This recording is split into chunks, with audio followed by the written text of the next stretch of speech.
ایک عجیب واقعہ پیش آیا۔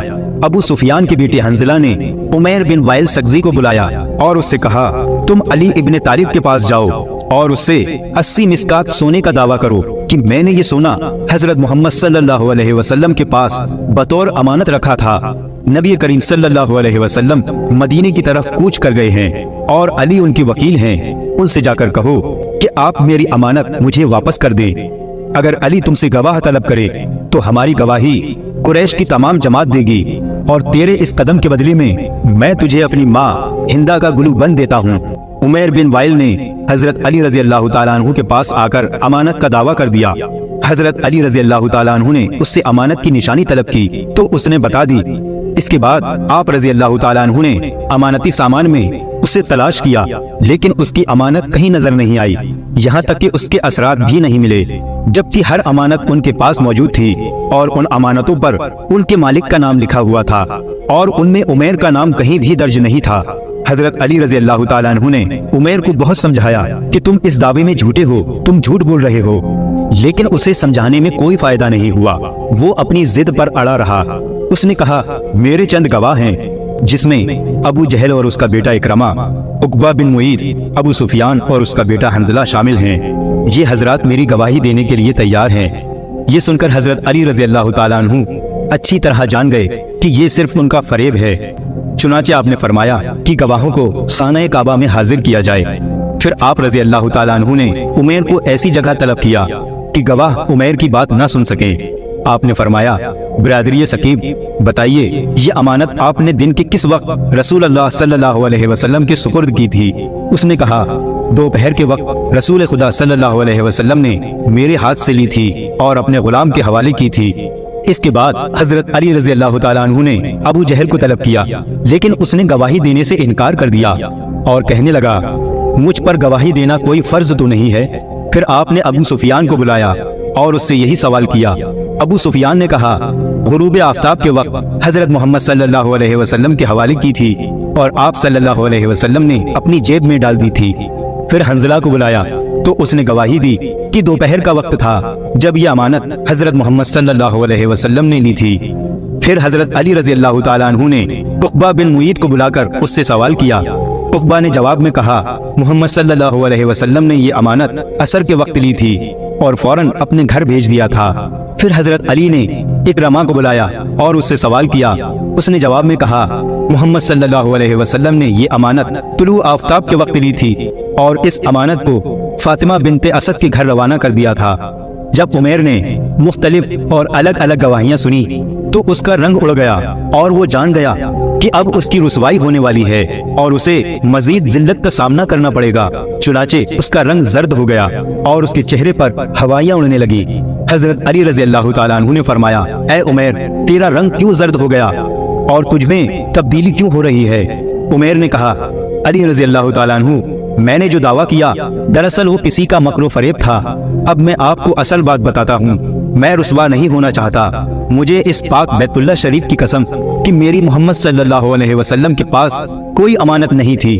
اصل میں حنظلہ بن ابو سفیان نے مجھے لالچ دیا اور اس نے مجھے اس کے بدلے میں دینار اور ہندا کا گلوبند دیا، انہیں میں واپس کرتا ہوں۔ یہ سن کر قریش کے سر خجالت سے جھک گئے۔ اسی وقت حضرت علی رضی اللہ تعالیٰ عنہ نے فرمایا، وہ تلوار لائی جائے جو کوشہ خانہ میں موجود ہے۔ چنانچہ آپ نے وہ تلوار لی اور ابو سفیان کے سامنے رکھی، فرمانے لگے، اس تلوار کو پہچانتے ہو؟ ابو سفیان اور اس کے گروہ نے جواب دیا، ہاں، یہ تلوار حنظلہ کی ہے، یہ وہ تلوار ہے جو چوری ہو چکی ہے۔ حضرت علی رضی اللہ تعالیٰ عنہ نے فرمایا، ہاں، یہ تلوار حنظلہ کی ہے، لیکن اسے کسی نے چرایا نہیں ہے، اس میں بھی تمہارا مکر و فریب شامل ہے۔ پھر حضرت علی رضی اللہ تعالیٰ عنہ نے ابو سفیان سے کہا، بتاؤ تمہارا غلام مالا اسوا کہاں ہے؟ ابو سفیان نے کہا، وہ کسی کام کے لیے طائف گیا ہوا ہے۔ حضرت علی رضی اللہ تعالیٰ عنہ نے فرمایا، تجھ پر افسوس ہے، اگر تو سچا ہے تو اسے حاضر کر۔ ابو سفیان خاموش اور پریشان ہو گیا۔ اس کے بعد آپ رضی اللہ تعالیٰ عنہ نے سرداران قریش کے 10 غلاموں کو حکم دیا کہ زمین کے فلاں ٹکڑے میں گڈھا کھود کر مالا اسوا کی لاش کو باہر نکالو اور اسے صحن کعبہ میں لائیں۔ چنانچہ پھر انہوں نے ایسا ہی کیا اور وہ ابو سفیان کے غلام کی لاش کو لے کر آئے۔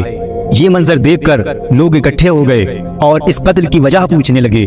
حضرت علی رضی اللہ تعالیٰ عنہ نے فرمایا، حنظلہ اور ابو سفیان نے اسے رشوت دی تھی اور اس سے کہا کہ اگر تو علی کو قتل کر دے گا تو ہم تجھے آزاد کر دیں گے، اور ان کا غلام اس پر راضی ہو گیا۔ حنظلہ نے اس کو تلوار دی، وہ اندھیرے میں چھپ کر بیٹھ گیا تاکہ مجھے قتل کرے۔ جب میں اس کے قریب گیا تو وہ کھڑا ہو کر تلوار سے میرے سر پر وار کرنے لگا۔ میں نے اس سے تلوار کھینچ لی اور ایک وار میں اسے قتل کر دیا، اور یوں اس کے مکر و فریب کا کوئی نتیجہ نہیں نکلا۔ عمیر نے جب یہ داستان سنی تو اس کا دل نور اسلام سے روشن ہو گیا اور اس نے کہا، اشہد ان لا الہ الا اللہ محمد الرسول اللہ۔ اس واقعے کے بعد حضرت علی رضی اللہ تعالیٰ عنہ مدینہ منورہ کے لیے روانہ ہو گئے۔ روایات میں آتا ہے کہ دو مسافر اکٹھا سفر کر رہے تھے۔ صبح کے وقت دونوں ایک جگہ پر کھانا کھانے کے لیے بیٹھ گئے۔ اس میں سے ایک مسافر کے پاس 5 روٹیاں تھیں جبکہ دوسرے کے پاس 3 روٹیاں تھیں۔ اس دوران ایک شخص کا گزر اس جگہ سے ہوا۔ اس شخص نے ان دونوں کو سلام کیا۔ ان دونوں حضرات نے اسے کھانے کی دعوت دی، چنانچہ وہ شخص ان کے ساتھ کھانے میں شریک ہو گیا۔ کھانا کھانے کے بعد اس شخص نے دونوں کو 8 درہم دیے اور کہا، یہ 8 درہم میں تمہیں دیتا ہوں کہ تم نے مجھے کھانا کھلایا۔ اس کے بعد وہ شخص چلا گیا۔ اس شخص کے جانے کے بعد ان دونوں مسافروں کے درمیان رقم کی تقسیم پر جھگڑا شروع ہو گیا۔ جس شخص کے پاس 5 روٹیاں تھی وہ کہتا تھا کہ میرے پاس 5 روٹیاں تھی اس لیے 5 درہم میرے ہیں، جبکہ دوسرا شخص کہتا تھا کہ نہیں، رقم دونوں میں برابر تقسیم ہونی چاہیے۔ جب یہ معاملہ حد سے زیادہ بڑھ گیا، یہ دونوں شخص اپنا مقدمہ لے کر حضرت سیدنا علی مرتضیٰ رضی اللہ تعالیٰ عنہ کی بارگاہ میں حاضر ہوئے۔ حضرت سیدنا علی مرتضیٰ رضی اللہ تعالیٰ عنہ نے ان دونوں کی بات غور سے سنی اور فرمایا، جس شخص کے پاس 5 روٹیاں تھیں اسے 5 درہم ملنے چاہیے۔ دوسرے شخص نے آپ رضی اللہ تعالیٰ عنہ کے فیصلے پر اعتراض کیا۔ آپ رضی اللہ تعالیٰ عنہ نے فرمایا، یہ منصفانہ فیصلہ ہے اور اگر میں فیصلہ کروں تو تمہیں 1 درہم ملے گا۔ حضرت سیدنا علی مرتضیٰ رضی اللہ تعالیٰ عنہ کی بات کو سن کر محفل میں جتنے لوگ بیٹھے تھے وہ بھی حیران ہو گئے۔ آپ رضی اللہ تعالیٰ عنہ نے اس شخص کو مخاطب کرتے ہوئے کہا کہ تم دونوں کی روٹیوں کے کل 24 ٹکڑے ہوئے اور ہر شخص کے حصے میں 8 ٹکڑے آئے۔ اب تمہارے 3 روٹیوں کے کل 9 ٹکڑے ہوئے، جس میں سے 8 خود تم نے کھا لیے اور 1 بچ گیا، جبکہ دوسرے شخص کی 5 روٹیوں کے 15 ٹکڑے ہوئے، جس میں سے اس نے 8 ٹکڑے کھائے اور 7 بچ گئے۔ لہٰذا تمہارے 1 ٹکڑے کے بدلے تمہیں 1 درہم اور اس کے 7 ٹکڑوں کے بدلے اسے 7 درہم ملیں گے۔ حضرت سیدنا علی مرتضیٰ رضی اللہ تعالیٰ عنہ کی بات سن کر 3 روٹیوں والے شخص نے آپ رضی اللہ تعالیٰ عنہ کا فیصلہ قبول کر لیا۔ سبحان اللہ۔ دوستو، اسی طرح سے ایک اور دلچسپ واقعہ حضرت علی رضی اللہ تعالیٰ عنہ کے سامنے پیش آیا۔ مدینہ منورہ میں ایک لڑکے کو گرفتار کر کے سپاہی لے جا رہے تھے۔ اس لڑکے نے حضرت علی رضی اللہ تعالیٰ عنہ کو دور سے دیکھ کر پکارا اور کہا، اے علی بن ابی طالب، مجھے بچاؤ۔ حضرت علی رضی اللہ تعالیٰ عنہ نے پوچھا، کیا ہوا؟ تو وہ لڑکا کہنے لگا، مولا کائنات، میں بے گناہ ہوں، مجھے بے گناہی کے باوجود قتل کی سزا سنا دی گئی ہے، مجھے بچاؤ، میں بے گناہ ہوں۔ حضرت علی رضی اللہ تعالیٰ عنہ نے سپاہیوں سے پوچھا کہ کیا بات ہے؟ سپاہیوں نے کہا، اے علی رضی اللہ تعالیٰ عنہ، آپ کو معلوم نہیں ہے کہ اس لڑکے نے اپنے مالک کو قتل کیا ہے اور مالک کے قتل کے بدلے میں اس کو قتل کیا جا رہا ہے۔ حضرت علی رضی اللہ تعالیٰ عنہ نے لڑکے سے پوچھا کہ بھائی، تو نے مالک کو قتل کیا ہے؟ اس لڑکے نے کہا کہ ہاں، میں نے مالک کو قتل کیا ہے۔ تو حضرت علی رضی اللہ تعالیٰ عنہ نے فرمایا، تو پھر تیرا قتل اس قتل کے بدلے میں جائز ہے؟ تو اس لڑکے نے کہا کہ جائز نہیں ہے، کیونکہ میرا مالک میرے ساتھ برائی کا ارادہ کرتا تھا، میری عزت پر وہ حملہ کرنا چاہتا تھا، تو میں نے اپنی عزت کو بچانے کے لیے اس کو قتل کر دیا۔ میں نے سنا ہے کہ نبی کریم صلی اللہ علیہ وسلم کا حکم ہے کہ جو آدمی عزت کو بچانے کے لیے کسی کو قتل کر دے تو اس کے بدلے میں اس کو قتل نہیں کیا جا سکتا۔ حضرت علی رضی اللہ تعالیٰ عنہ نے سپاہی سے پوچھا، کیا یہ سچ ہے؟ تو سپاہی نے کہا کہ بات تو ٹھیک ہے، لیکن اس کے پاس اس واقعے کا کوئی گواہ نہیں ہے کہ وہ اس کے ساتھ برائی کا ارادہ کرتا تھا، اس لیے خلیفہ وقت اور قاضی وقت نے یہ دیکھا کہ مالک کا قتل ہو گیا، اب مالک تو چلا گیا، اب کون بتائے کہ مالک نے اس کے ساتھ برائی کا ارادہ کیا تھا؟ اس کا کوئی گواہ نہیں ہے، اس لیے ہم نے اسے قتل کی سزا دی۔ وہ لڑکا رونے لگا اور کہنے لگا کہ واقعی میرے مالک نے میرے ساتھ برائی کا ارادہ کیا تھا۔ حضرت علی رضی اللہ تعالیٰ عنہ حضرت عمر رضی اللہ تعالیٰ عنہ کے پاس آئے اور آ کر فرمایا، اے امیر المومنین، آپ اس قتل کی تفتیش میرے سپرد کر دیں۔ دوستو، حضرت علی رضی اللہ تعالیٰ عنہ کے فیصلے بڑے گہرے ہوا کرتے تھے، اس لیے حضرت عمر رضی اللہ تعالیٰ عنہ نے فرمایا، ٹھیک ہے، میں اس قتل کی تفتیش آپ کے سپرد کرتا ہوں۔ اس کے بعد حضرت علی رضی اللہ تعالیٰ عنہ تفتیش کرنے کے لیے آئے۔ اس لڑکے سے پوچھا، بتا تیرے مالک کی قبر کہاں ہے؟ اس نے کہا، فلاں قبرستان میں ہے۔ حضرت علی رضی اللہ تعالیٰ عنہ نے چند سپاہیوں کو اپنے ساتھ لیا اور ان کے ساتھ اس قتل کی تفتیش کے لیے قبرستان چلے گئے۔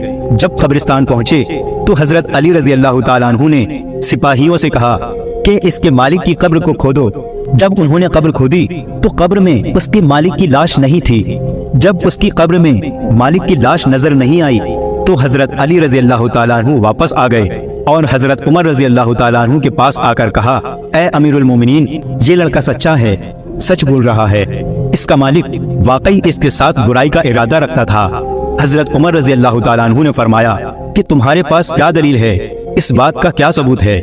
حضرت علی رضی اللہ تعالیٰ عنہ نے فرمایا کہ میں نے حضور صلی اللہ علیہ وسلم سے یہ حدیث سنی ہے کہ جو آدمی لڑکوں سے برائی کا ارادہ کرتا ہے، جب اس کا انتقال ہو جاتا ہے اور اس کو قبر میں ڈالا جاتا ہے تو اس کی لاش کو اٹھا کر قوم لوط کی قبرستان میں بھیج دیا جاتا ہے۔ پیارے دوستو، اگر آپ نہیں جانتے کہ قوم لوط کون تھی اور وہ کیا گناہ کرتے تھے اور ان کو اللہ تعالیٰ نے کیا سزا دی تھی، ان پر کون سا عذاب نازل فرمایا تھا، تو اس پر ہم نے پہلے ہی ایک ویڈیو بنایا ہوا ہے، لہٰذا آپ اس ویڈیو کو جا کر دیکھ سکتے ہیں۔ پھر سے اس واقعے کی طرف آتے ہیں۔ حضرت علی رضی اللہ تعالیٰ عنہ نے فرمایا کہ میں نے نبی کریم صلی اللہ علیہ وسلم کی حدیث سنی ہے کہ جو شخص لڑکوں سے برائی کا ارادہ رکھتا ہے اور جب اس کا انتقال ہو جاتا ہے اور اس کو جب قبر میں ڈالا جاتا ہے تو اس کی لاش کو اٹھا کر قوم لوط کے قبرستان میں بھیج دیا جاتا ہے۔ تو اس لیے جب ہم نے اس کی قبر کو کھودا تو اس قبر کے اندر اس کا مالک نہیں تھا، جبکہ ابھی چند دنوں پہلے ہی اس کو دفن کیا گیا تھا۔ اس لیے واقعی اس کا مالک اس کے ساتھ برائی کا ارادہ کرتا ہوگا۔ اس شک کا فائدہ دیتے ہوئے اس لڑکے کو بری کر دیا گیا۔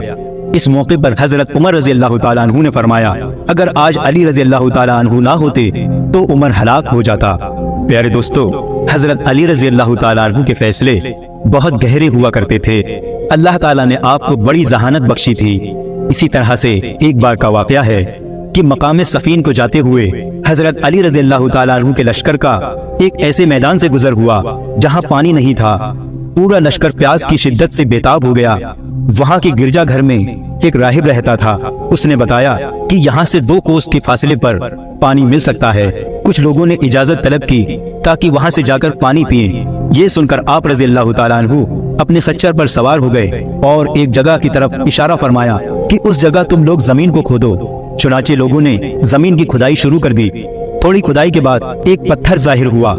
لوگوں نے اس پتھر کو نکالنے کی انتہا کوشش کی، لیکن تمام کوششوں کے باوجود وہ پتھر نہ نکل سکا۔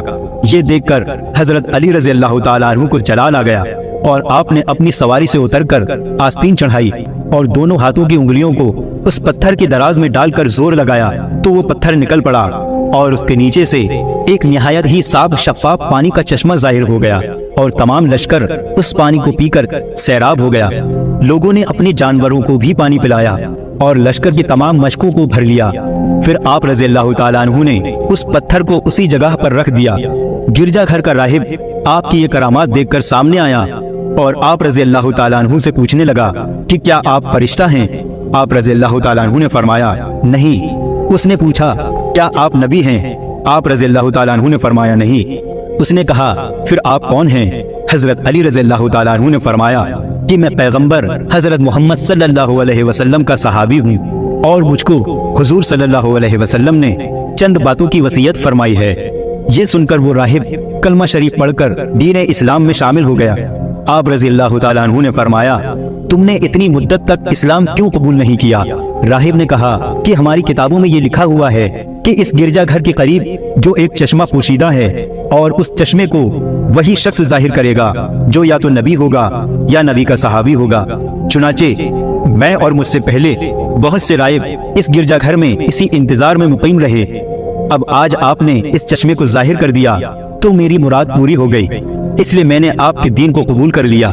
یہ سن کر حضرت علی رضی اللہ تعالیٰ عنہ رو پڑے اور زارو قطار روئے۔ پھر آپ نے فرمایا الحمدللہ کہ ان لوگوں کی کتابوں میں بھی میرا ذکر ہے۔ یہ راہب مسلمان ہو کر آپ کے لشکر میں شامل ہو گیا اور شامیوں سے جنگ کرتے ہوئے شہید ہو گیا، اور آپ رضی اللہ تعالیٰ عنہ نے اس کو اپنے دست مبارک سے دفن کیا اور اس کے لیے دعائے مغفرت فرمائی۔ پیارے دوستو، حضرت علی رضی اللہ تعالیٰ عنہ کا ایک اور واقعہ سماعت فرمائیں، اس سے آپ کا ایمان تازہ ہو جائے گا۔ ایک مرتبہ جب حضرت علی رضی اللہ تعالیٰ عنہ چھوٹی عمر کے تھے، یعنی ابھی جوانی کا وقت تھا، تو اس وقت نبی اکرم صلی اللہ علیہ وسلم نے آپ کو گورنر بنا کر بھیجا۔ حضرت علی رضی اللہ تعالیٰ عنہ فرمانے لگے کہ یا رسول اللہ صلی اللہ علیہ وسلم، مجھے سیاست نہیں آتی، میں دو لوگوں کے درمیان فیصلہ نہیں کر سکتا، اور میں نے مسئلے حل کرنے کا طریقہ بھی کہیں نہیں سیکھا۔ تو رسول اللہ صلی اللہ علیہ وسلم نے فرمایا، اے علی، میں تمہارے لیے دعا کرتا ہوں، تمہارے سامنے کبھی مشکل پیش نہیں آئے گی۔ بس یہ یاد رکھنا کہ جب بھی تمہارے پاس کوئی شخص فریاد لے کر آئے تو تم دوسرے شخص کی بھی بات کو مکمل سننا اور دوسرے شخص کی بات سنے بغیر کبھی فیصلہ نہ کرنا۔